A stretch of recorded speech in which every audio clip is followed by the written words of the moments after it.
আসসালামু আলাইকুম রহমতুল্লাহ ফ্রেন্ডস।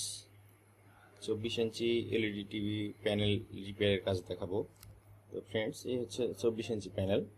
এটির সমস্যাটি এরকম সিমটম অন করার পরে। বন্ধুরা, এটি একটি নন জিআইপি প্যানেল, আর নন জিআইপি প্যানেলের সাইডে কপ থাকে, গেট কপ থাকে। আর এই গেট কপে গেট সিগন্যাল যখন মিসিং হয়, সিগন্যাল বা ভোল্টেজ যখন মিসিং হয়, তখন আমাদের প্যানেলে এরকম সিমটম দেখায়। তো এই প্যানেলটি রিপেয়ারের জন্য আমাদের কপে যেই সকল ভোল্টেজ বা সিগন্যালগুলো মিসিং আছে, অর্থাৎ এটা একটি টিকন বোর্ড, এখান থেকে ভোল্টেজ ও সিগন্যাল আমাদের সোর্স কপ দিয়ে সরাসরি এই সাইড দিয়ে আমাদের গেট কপে যায়। এই এইটুকু জায়গার মাঝখানে আমাদের কোনো একটি ভোল্টেজ বা কোনো একটি সিগন্যাল মিসিংয়ের কারণে আমাদের এইরকম সিমটম দেখায়।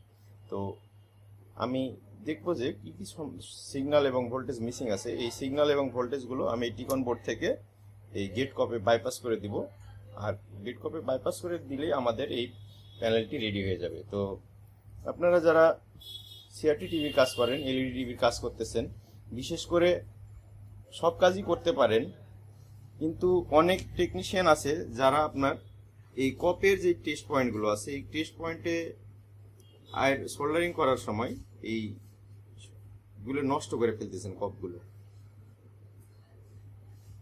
বাইপাস করতে যে আপনার টেস্ট পয়েন্টে একটাতে লাগাইতে যায় আরো 4-5টা মানে একত্রে করে ফেলতেছেন, যার কারণে প্যানেলগুলো ডেড হয়ে যাচ্ছে। আজকে আমি দেখাবো এক চান্সে কিভাবে আপনাদের টেস্ট পয়েন্টে আপনারা এই রাংগুলো লাগিয়ে নেবেন এবং এক চান্সে কিভাবে বাইপাস করবেন, এটা আমি আপনাদেরকে দেখাবো।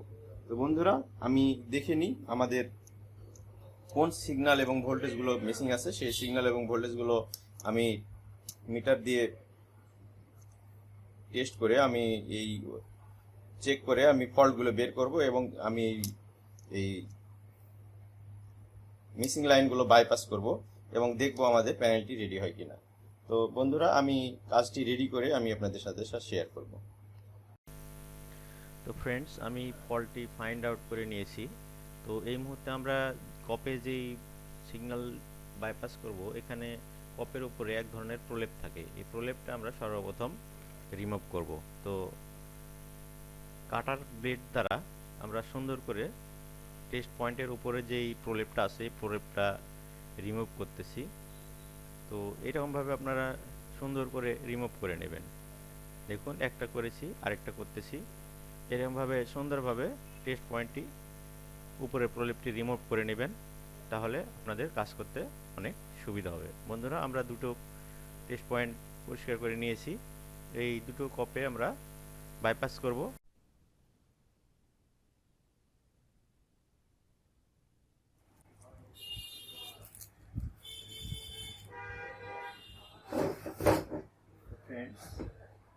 এখানে আমরা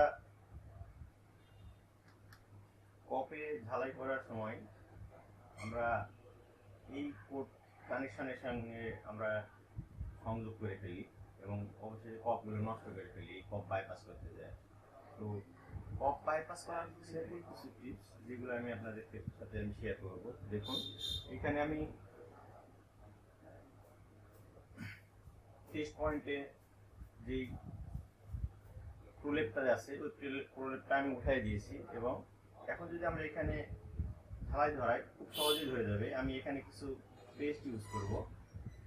দেখুন, সামান্য একটু পেস্ট দিয়ে নিয়েছি এবং আয়রনের মাথায় কিছু রাং লাগিয়ে নেব,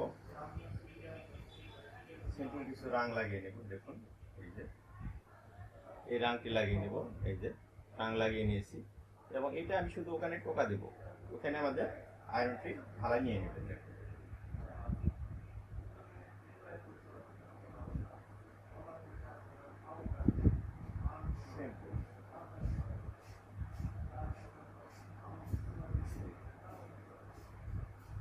আমাদের কিন্তু রাং লেগে গেছে। পরিমাণ মতো রাং আমি ওইখানে দিয়ে নেব।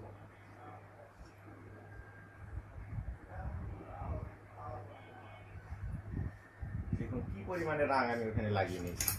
এখন যদি আমরা ওইখানে জাম্পার লাগাই, খুব সহজে জাম্পারটি লেগে যাবে, কারণ এখানে প্রলেপ দিয়ে নিয়েছি, রাং লাগিয়েছি এখন দেখুন কত সহজ বাইপাস, কোনোটার সাথে একটার সাথে আরেকটা কিভাবে ঠেকবে, ঠেকার কোনো অপশানই নাই। এই যে দেখুন এখানে কিভাবে আরেকটার সাথে ঠেকে যায়, আমি তো এটাই বুঝি না। দেখুন কত সুন্দরভাবে আমরা বাইপাস করতে পারতেছি।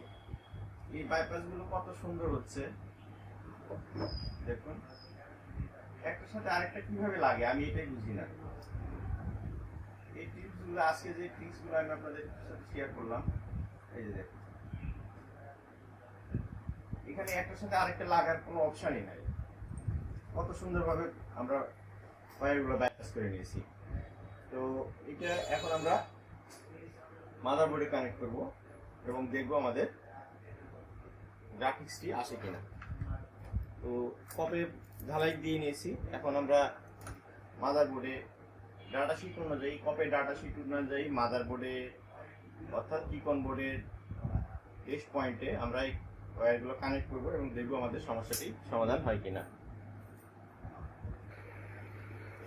তো ফ্রেন্ডস, আমি এখানে 4টি ওয়্যার কানেক্ট করেছি। একটা হচ্ছে সিপিবি, একটা হচ্ছে ওই, একটা হচ্ছে এসটিভি, আর একটা হচ্ছে ভিডিডি 3.3। এই 4টে ওয়্যার কানেক্ট করার পর আমি এই যে এখানে যেই টেস্ট পয়েন্টে যেই ভোল্টেজ এবং সিগন্যালগুলো কানেক্ট করেছি, এই সিগন্যালগুলো আমি কম্পিউটারে কপের ডাটা শিট অনুযায়ী আমি এই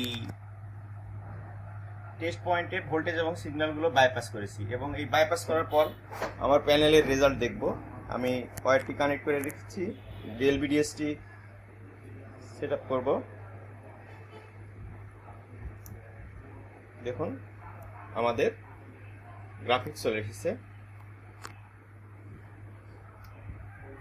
এই যে আমাদের প্যানেলটি ওকে।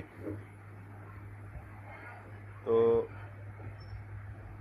ছোট্ট একটি ভিডিও দেখানোর চেষ্টা করলাম। আর কপে যেভাবে বাইপাস করেছি টেস্ট পয়েন্টে, এই বাইপাসগুলো আপনারা করতে যে কপগুলো ডেট করে ফেলতেছেন, আমি যেরকম ভাবে দেখালাম ঠিক এরকম ভাবে যদি আপনারা কপে বাইপাস করেন তাহলে আপনাদের কাজগুলো অনেক সুন্দর হবে। তো ধন্যবাদ সকলকে, ভালো থাকবেন, আসসালামু আলাইকুম।